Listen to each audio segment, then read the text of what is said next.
Hello students, today we're going to cover NKBA Kitchen Planning Guidelines number 26 through 29. Let's get started. On the screen you see Kitchen Planning Guideline number 26 about countertop edges. This is one of the easiest guidelines to understand, and in essence it's best practice to have rounded or clipped countertop edges so that your clients don't catch their hip on a sharp countertop edge. That's all there is to it. Kitchen Planning Guideline number 27 about storage is far more complicated. This guideline is about the total amount of storage that your kitchen should have, and also divides it up into categories and has recommended amounts for each category. So let's take a look.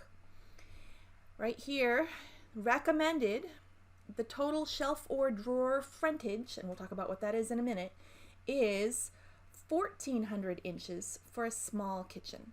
And remember, NKBA has definitions of small, medium, and large kitchens. So for a small kitchen, 1,400 inches of storage. Medium kitchen, 1,700 inches. Large kitchen, 2,000 inches. That's total storage.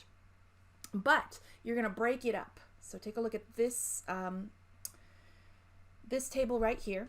And in your small kitchen, NKBA recommends wall storage of 300 inches, base of 520, drawer storage, pantry, and miscellaneous, etc.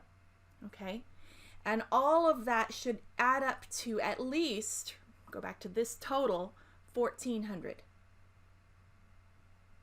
Okay, so let's look at the medium. Here is medium kitchens.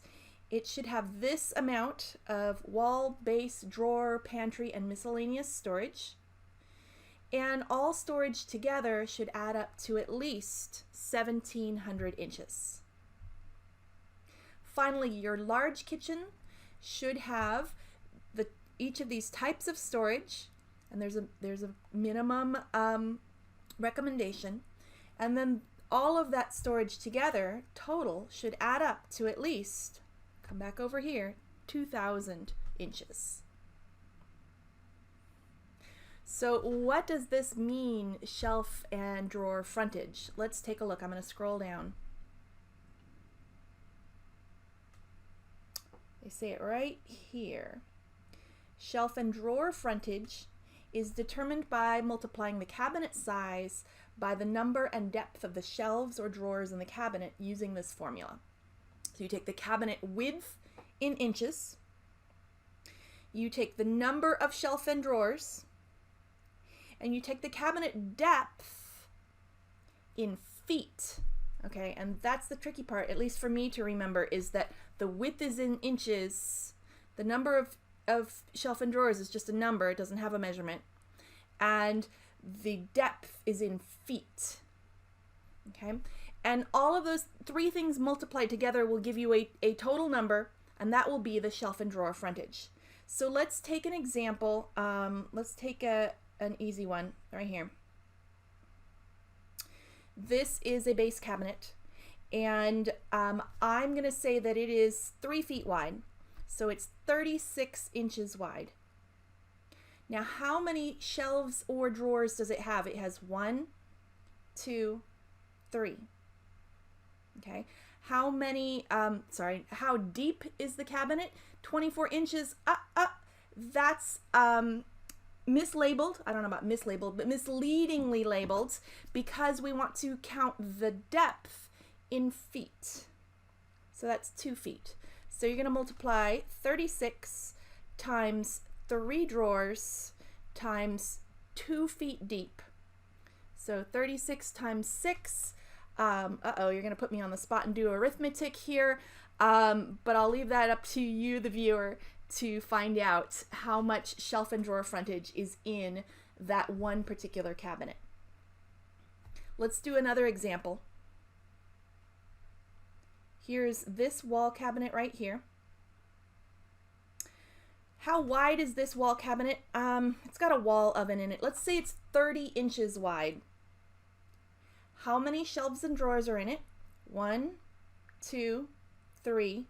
No storage here. 4. So we're counting the surface area of those shelves and drawers.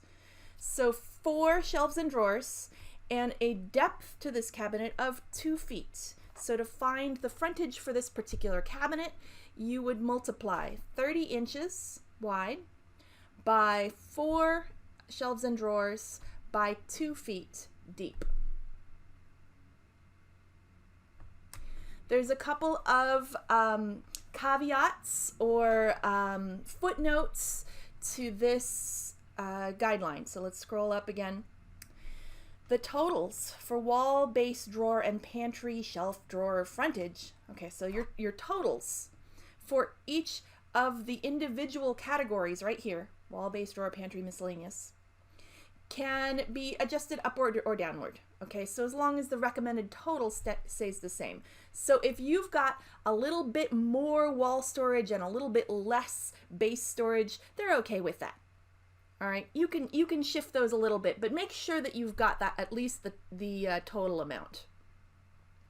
However, don't apply more than the recommended amount of storage in the miscellaneous category to meet the total frontage recommendation. So you can't skimp and put very little wall, base, drawer, and pantry storage and then fill it totally up with miscellaneous storage and still meet your totals. I'm going to turn the page here. There's a couple more rules. What is this miscellaneous category, you ask? Well, it is high storage. So storage that's more than 84 inches above the floor must be counted in the miscellaneous category. This is storage that you'd have to use a step ladder or in my case, my really tall husband, and in order to reach things up there. So that's not things that you use every day because they are very high up. Okay. And the final listing here, this is just best practices overall.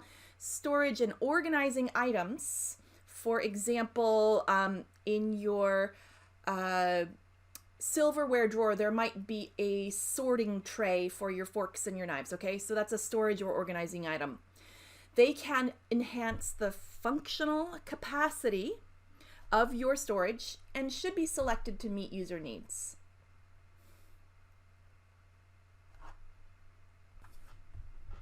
Here we are for Kitchen Planning Guideline number 28 about storage at your main sink. So we just talked about total storage for the whole kitchen and storage in different categories of cabinets. But this guideline is about where in the kitchen that storage should be located. And they want a certain amount of storage to be near your sink. So of the total recommended frontage, you should have a certain amount within 72 inches of the center line of the main sink. And here's a drawing of what that might look like. Here's the center line of your sink. And 72 inches on either side, there's got to be a bunch of storage. How much storage? Let's take a look. It depends on your kitchen size. 400 inches for a small kitchen, 480 for a medium kitchen, 560 for a large kitchen. There's a couple of illustrations about what that might look like. In this example, the main sink is in an island. And so all of that 400 or 480 or 560 inches of frontage is located in base cabinets in that island. This next example, again, is all in base cabinets because there are no upper cabinets within those 72 inches. And in this section, example number 3 here, your recommended amount of storage is located in base cabinets and wall cabinets because you've got some wall cabinets in that area. So it doesn't matter whether it's base, wall, drawer, pantry, any type of storage, just at least that amount close to your sink. Let me scroll down. There's one more picture. Here we go. Here is an example right here where we have wall, base, and pantry storage all within that 72-inch reach range.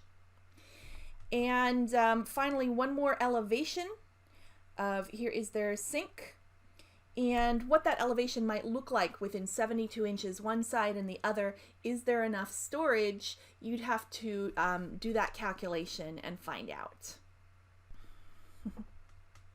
For our last guideline on this video, we're going to talk about kitchen planning guideline number 29, corner cabinet storage. So in your kitchen, if there are corner cabinets in your kitchen, because it doesn't apply if you have none, at least one of them should include functional storage. So that looks like this in these pictures. Right here is a functional corner storage. This is called a Lazy Susan when it's got rotating circular shelving inside the corner. Okay, so you can use this. It's functional. You can reach it and put things in it. Okay. In the example on the right here, this is another example of corner storage with fixed shelving. Right here is corner shelving with a half circle that will twist out of that corner so that we can access those items. And finally, this one is a little bit different. In this example, there's no wall behind here. Maybe that's another room. Maybe this is a peninsula and the dining room's on the other side, something like that.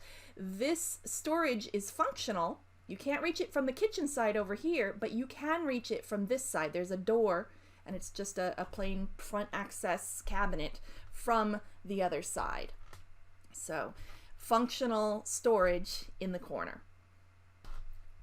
By the way, it took me a while to figure out why this plan was in here, this one right here, because there's no corner storage, and then I finally realized they're illustrating the point that if there is no corner storage, you don't have to apply this guideline.